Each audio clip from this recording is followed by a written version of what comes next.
de las cosas que ella comenta, y así voy dando también paso a lo siguiente, que ya le da mucha importancia, nos lo ha comentado, que una de las cosas más importantes es esa promoción y esa información, y que la información venga pues de páginas que sean fiables, de que haya como un recurso detrás donde los pacientes puedan tomar esa referencia y donde puedan orientarse. Entonces, no quería yo terminar esta jornada y ahora es donde vamos a ir un poco hacia dos recursos, dos páginas web, tanto una que nos ofrece Víctor como otra que nos ofrece tanto Pilar como Beatriz, ¿vale? Así que vamos a intentar mostrar recursos, porque aquí hay bastantes pacientes, pues dónde podéis ir a leer un poco sobre el trastorno neurológico funcional, dónde podéis tener recursos, dónde podéis estar informados. Pues bueno, ahora vamos a ir un poco a ello. Si os parece, Víctor, si te parece, empezamos un poco contigo y con Neurosymptom, ¿vale? Ahora si queréis os enseñamos un poquillo la web para que os ubiquéis también en ella. Pero bueno, coméntanos un poco de dónde viene este proyecto de Neurosymptom y qué has colaborado tú en concreto, que la verdad que has hecho un trabajazo en él. Y coméntanos un poco qué nos puedes aportar a esta página a los pacientes con trastorno neurológico funcional. Pues sí, Neurosymptoms es una página web que probablemente sea la página web más utilizada por los médicos una vez que se hace un diagnóstico de trastorno funcional, ¿no? Eh, entonces, es una página diseñada por un catedrático de neurología que se llama John Stone, que está en la Universidad de Edimburgo. Tanto John Stone, que es neurólogo, como Alan Carson, allí en Edimburgo, que es psiquiatra, ellos fueron los primeros que redefinieron este síndrome, ¿no? Y antiguamente esto se llamaba histeria, conversión, etcétera, psicógenos, ¿no? Entonces ellos dijeron, no, mira, es que tanto la neurociencia ya ha avanzado mucho, los mecanismos sabemos mucho más de lo que está pasando en el cerebro y en el fondo es un trastorno de la función, ¿no? Las causas psicológicas ya no son la causa de esto, ¿no? Entonces, ellos, junto con otros grupos de investigación que obviamente también se unieron, ya fueron los que acuñaron el término de trastorno funcional, ¿no? Y ya llevamos pues 20 años, ¿no? Con esta nueva terminología. Y ahí John Stone, que es un neurólogo clínico, que pasa una consulta de neurología general, claro, tenía las dificultades que tenemos todos los neurólogos en consulta, que es que en el fondo, aparte de que es un trastorno complejo de entender y cuando queremos comunicar un diagnóstico, hay que explicarlo muy bien y hay que dar información muy detallada. Aparte, la población no conoce esto, ¿no? Porque todavía, cuando yo doy un diagnóstico de Alzheimer o de Parkinson, pues aunque tengo que explicarlo muy bien igualmente, pero ya suena, ¿no? A los pacientes lo que es esto. Pero claro, un trastorno neurológico funcional, todos mis pacientes, la primera vez que lo oyen, se quedan igual, ¿no? Que dicen, ¿esto qué es? Yo esto no lo he oído para nada. Entonces, John lo que hizo fue pues, desarrollar una web con información fidedigna escrita por él, ¿no? De qué es lo que a mí me gustaría que me contaran, información basada en los últimos ensayos, estudios científicos y entendible, en un lenguaje entendible para pacientes, ¿no? Entonces, esa web pues empezó, estuvo muchos años con ella. Luego se hizo una pequeña traducción a múltiples idiomas que también se sigue utilizando, pero esa primera versión, tras 10 años, se quedó un poco desactualizada. Entonces ya a posteriori, con una empresa que se llama Cogni Health, que también es allí de Edimburgo, pues dieron el paso a hacer una segunda web, una segunda versión, que la titularon FND Guide, que es una guía de TNF, ¿no? Que es como veis justo, si ya estáis todos viendo la pantalla compartida, pues es el título de la nueva versión de neurosymptoms.org, ¿no? Entonces, bueno, claro, esta web al principio empezó siendo muy sencilla, donde había información útil, pero claro, conforme se fue desarrollando más evidencia científica, más información útil para los pacientes, se ha ido haciendo más compleja, cada vez hay más información, ¿no? Entonces, esa primera versión se quedó muy desactualizada y coincidiendo un poco con mi formación allí en Edimburgo, pues John Stone me ofreció la posibilidad de llevar la versión en español, de hacer la traducción y poder hacer, pues contribuir con eso a la difusión de una información veraz, ¿no? De datos no funcionales para todos los pacientes hispanoparlantes, ¿no? Que hablen español castellano. Entonces, bueno, pues al final esta es la versión que al final, pues como dice Manuel, ha sido un año de trabajo, ¿no? Que ya sacamos, creo que fue el año pasado, ya lleva un añito puesta. Tiene información escrita, vídeos que también están doblados al español, como es introductorio, que es un vídeo hecho por Australia y que está doblado al español también por nosotros. Y bueno, al final no es, claro, la idea no es que sea una traducción literal del inglés, porque la cultura española tiene su forma de expresarse, sus propias metáforas, ¿no? La forma de entender esto. Entonces, al final ha sido una traducción de la forma en la que hemos creído que era mejor y más entendible. Obviamente, no es una página web perfecta, ¿no? Que al final, pues, como todo, sigue teniendo sus fallos. Estamos ahí algún enlace que hay que optimizar y alguna cosa así. Entonces, pues seguimos trabajando en ella. Y al final es una web que es dinámica, porque cuando desde la Universidad de Edimburgo se crea una nueva página con nueva información, pues posteriormente nosotros tenemos que traducirla, ¿no? Para que también quede un poco establecido como tal. Entonces, la web en sí es muy extensa. Por ejemplo, Manuel, si te vas a síntomas, ¿no? Tenéis, por ejemplo, ahí el menú principal con síntomas, causas, tratamiento, historias, ¿no? En síntomas tenéis infinidad de síntomas, porque en el fondo los trastornos funcionales son muy variables, ¿no? Obviamente, y esto hay que decirlo a la paciente, no es que todo el mundo vaya a desarrollar todos los síntomas, ni mucho menos, ¿no? Pero cada uno tiene sus síntomas y a cada uno se le recomienda que entre al síntoma que tiene, ¿no? Entonces, como veis, pues es una web donde incluso mostramos los signos que los neurólogos exploramos, pues ponemos fotos, vemos vídeos, para que las personas que se lo leen digan, ah, pues mira, es que esto me cuadra, ¿no? Obviamente no todo el mundo tiene todos los mismos signos, pero dicen, ah, pues mira, yo este signo lo tengo o este síntoma a mí también me pasa, ¿no? Entonces, ahí tenéis todos los síntomas de trastornos neurológicos funcionales y al lado tenéis los síntomas comúnmente asociados, ¿no? Como son, que esto os será muy familiar, ¿no? A todos los pacientes, fatiga, dolor, disociación, migraña, problemas de sueño, trastornos emocionales, ¿no? Pues todo esto rodea todo el síndrome funcional, ¿no? Entonces, cuando una persona lee todo esto, se siente también muy familiarizada, ¿no? A la hora de integrar y de poner encima de la mesa todos los síntomas que tiene. Eh, Luego hay un apartado de causas, ¿no? Que estas son las típicas preguntas que yo suelo adelantarme y contestar en la consulta, pero si no las hiciera, las personas, los pacientes me las hacen, ¿no? Que es, ¿por qué aparecen estos síntomas? ¿Por qué me aparecen a mí? Si no se ven las pruebas complementarias, ¿no? Me lo estoy imaginando, ¿no? Pues todo lo que hemos estado hablando en el día de hoy, ¿no? El periplo médico que va pasando un paciente por todos lados. Fijaos, por ejemplo, esta es una a colación un poco de la neuroimagen, este fue uno de los primeros estudios que se hizo de resonancia funcional. Entonces lo cuento así un poco como anecdótico. Arriba es una resonancia funcional de una persona que tiene una debilidad, es una persona con un TNF, ¿no? Y veis cómo se activan múltiples regiones cerebrales en azul y rojo. Abajo es una persona sana que cuando la metemos en una resonancia funcional y le decimos, simula que tienes una debilidad en la pierna, es decir, finge que tienes una debilidad en la pierna. Como os fijáis, el patrón de activación es muy distinto. O sea que esto demuestra que el trastorno funcional no es una simulación, o sea, son síntomas reales derivados de ese mal funcionamiento. Pero como decíamos antes, esto es en investigación, no hay un patrón todavía aplicable a la práctica clínica, ¿vale? Entonces, bueno, pues al final es explicar todos los avances científicos de una forma cercana, ¿no? Y que el paciente lo entienda. Luego hay pinceladas de tratamiento, efectivamente, ¿no? Donde hablamos un poco, pues, entendiendo los TNF, que lo principal, ¿no? Para poder trabajar es entender lo que me está pasando. Hablamos un poco luego pues, de programas de ejercicio, de cómo se hace la fisioterapia, qué abordajes psicológicos, psicoterapéuticos se pueden hacer, la logopedia, ¿no? Pues, estas gráficas que muchas veces las utilizan Pilar y Bea, ¿no? En sus sesiones, ¿no? Pues para explicar cómo va evolucionando, ¿no? Un TNF, que no es una evolución lineal, ¿no? Sino que vamos a idas y venidas, pero poquito a poquito a mejor, ¿no?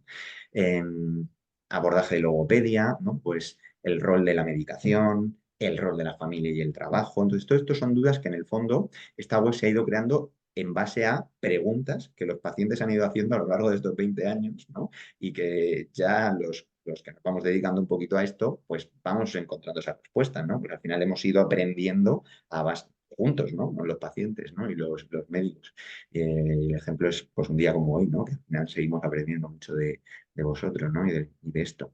Luego hay historias que son historias como las que hemos contado hoy, ¿no? Es verdad que al final, por tiempo, pues muchas historias son de Edimburgo y no todas están traducidas. Hay algunas al español y otras que están en inglés, ¿no? Pero al final, pues también se pueden traducir con traductores si alguien quiere ir leyendo historias, pues que son muy dispares, muy diversas, como las que hemos tenido hoy, ¿no? En el fondo, y para que veáis que esto al final no es una enfermedad rara, ¿no? Sino que hay mucha gente que ha pasado múltiples historias, como todos los que estamos aquí, ¿no?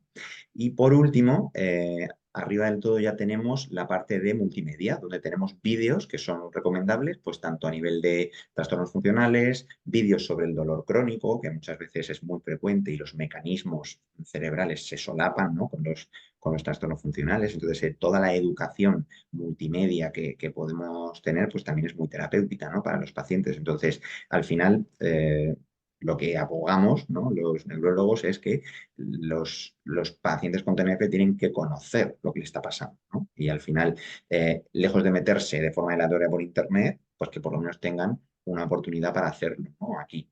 Luego hay un apartado, bueno, al final de todo, bueno, tenemos preguntas frecuentes, etcétera, y los documentos informativos, efectivamente.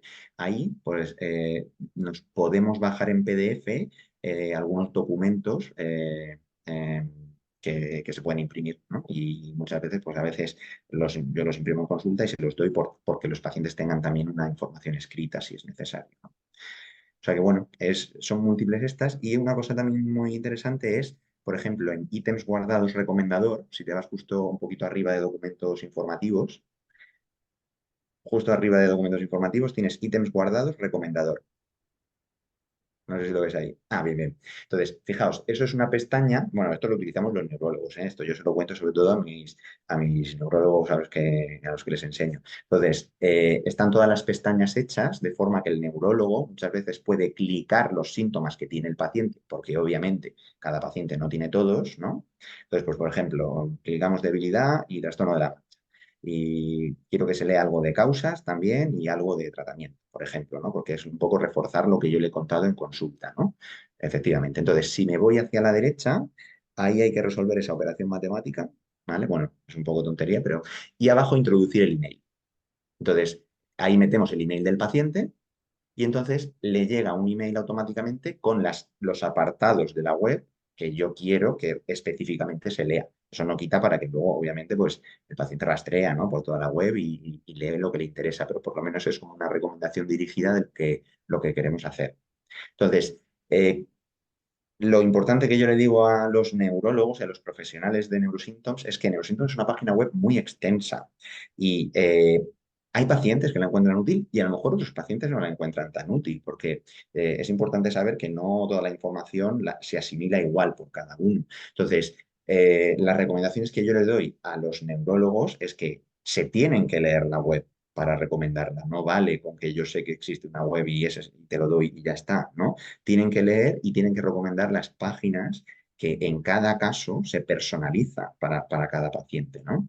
Y lo segundo, que también suelo decir mucho y que Fendi Hope, por ejemplo, cuando se quejó y puso un tuit, ¿no? Respecto a esto, es que el tratamiento de los trastornos funcionales no es dar esta página web y darle el alta al paciente, ¿no? Que eso es lo que a veces pacientes dicen, ¿no? Es que mira, a mí me han dicho que tengo esto, me daban una página web, no me han explicado nada y me han dado el alta porque ya de la consulta de neurología ya está, no tengo nada más que hacer, ¿no? Entonces, no, al final, Neurosymptoms no es un tratamiento, ¿no? Es un diagnóstico que obviamente pues, ayuda a comunicar el diagnóstico y que es muy terapéutico, pero luego tiene que ir combinado pues, con todo el acceso a tratamientos, ¿no? Que decía Bridget, ¿no? El acceso a todo un programa terapéutico para aquel que lo necesite. Y eso es más o menos Neurosymptoms. Pues Entonces, muy interesante. Yo la verdad es que la web me parece una auténtica pasada porque es lo que comenta. Tiene muchísimas herramientas. Al final, también un poco siguiendo la línea que comenta, el hecho de que tengas tantas herramientas puede hacer que le puedas recomendar a los pacientes, que se pueda adaptar a muchas cosas y al final lo bueno es que sabes perfectamente qué que la información es de calidad, está actualizada, hay profesionales punteros en este ámbito que la están supervisando, que están midiendo muy bien cómo se transmite esa información, qué palabras se utilizan, cómo se va gestionando la información para que el paciente también pueda ir asimilando. Y aparte me parece una web de referencia también para todos los profesionales. Al final, con que todos los profesionales se leyeran, vamos a poner Mm. tres artículos de aquí, yo creo que mejoraríamos todo muchísimo. Entonces, a mí la verdad es que me parece un currazo, Víctor, y me parece un auténtico lujo. Si te parece, te transmito un poco una pregunta que nos ha llegado para aclarar un poco, porque, por ejemplo, hemos mostrado una red funcional, ¿vale? Y una de las preguntas viene por, bueno, si a mí me han hecho una red, si en la red funcional se ha visto que hay diferencia y a mí me han hecho una red funcional y en la mía, ¿no? Perdón, una red que sería de las normales, más de las que se denominan estructurales, por así decirlo, ¿por qué no me aparecía a mí nada en la red funcional? Pues si quieres explicar un poco Sí, el problema de la neuroimagen en los trastornos sí. neurológicos funcionales Además, para no inducir error. sí, sí, sí, que además esto es una pregunta muy frecuente, ¿no? Y es así. Entonces, la resonancia habitual, que es una fotografía del cerebro a nivel estructural, en los trastornos funcionales sale normal, ¿no? Entonces, lo habitual es que no haya cambios en eso. En una resonancia funcional es parecido a una resonancia estructural, solamente que a veces, o sea, se coloca una programación que mide áreas que están activas dentro del cerebro, ¿no? Entonces, lo que se ha visto en investigación es que cogiendo un grupo grande de pacientes con trastorno funcional y midiendo su actividad, comparándolo con un grupo de controles sanos, de personas que no tienen un trastorno funcional, como habéis visto en la imagen, el patrón de actividad es totalmente distinto. Entonces, eso demuestra por investigación que hay cambios en el funcionamiento del cerebro. El problema de una resonancia funcional es que no se hace a nivel asistencial en práctica clínica y aunque se hiciera, como el cerebro es tan complejo y las áreas de funcionamiento de un cerebro son tan variables en cada persona, que a día de hoy no existe un patrón específico que nos pueda ayudar a diagnosticar casos individuales. Porque incluso un paciente con un temblor funcional puede tener patrones de mal funcionamiento muy distintos. Entonces, una resonancia funcional a día de hoy no se hace en la práctica clínica y tampoco es útil. Y afortunadamente no nos hace falta para el diagnóstico, porque con la exploración que hacemos nos queda muy confirmado que el paciente tiene un trastorno funcional y podemos aplicar esos signos luego en el tratamiento, ¿no? Pero la idea, el mensaje general que hay que llevarse es que no existe una aplicabilidad de esas resonancias de funcionamiento cerebral en casos individuales a día de hoy. A lo mejor en el futuro y una cosa sí que sí, lo último que quería decir era para Manuel y para todos los profesionales sanitarios que leen Neurosymptoms, que es una web dinámica a la que yo estoy sujeto a sugerencias, porque al final esto es una herramienta que todos los profesionales sanitarios tenemos que tener para nuestros pacientes. Entonces, si consideráis que hay algo que se puede explicar mejor, algún apartado o herramientas, ideas, bienvenido sea, porque al final tiene que ser la herramienta de cualquier profesional sanitario a nivel español y a nivel latinoamericano, probablemente, ¿no? Entonces, podéis escribirme sin ningún tipo de problema y valoramos cambios y sugerencias, todo para mejorar la información y el diagnóstico. Pues muchísimas gracias, Víctor. La verdad que Neurosymptom y esa traducción en español es un auténtico lujo que la podamos tener y al final yo creo que va mucho en la línea esta que estamos intentando abogar. Así que nada, muchísimas gracias por participar, Víctor, que te tenemos desde por la mañana hasta el final de la tarde. Siempre es un lujo escucharte, siempre es un lujo porque además siempre con simpatía, con una buena sonrisa y siempre explicándote de una forma tan clara y tan llana. Así que nada, yo simplemente agradecerte que la predisposición siempre a participar con nosotros y nada, muchísimas gracias. Si te parece, paso con Pilar y con Beatriz, ¿vale?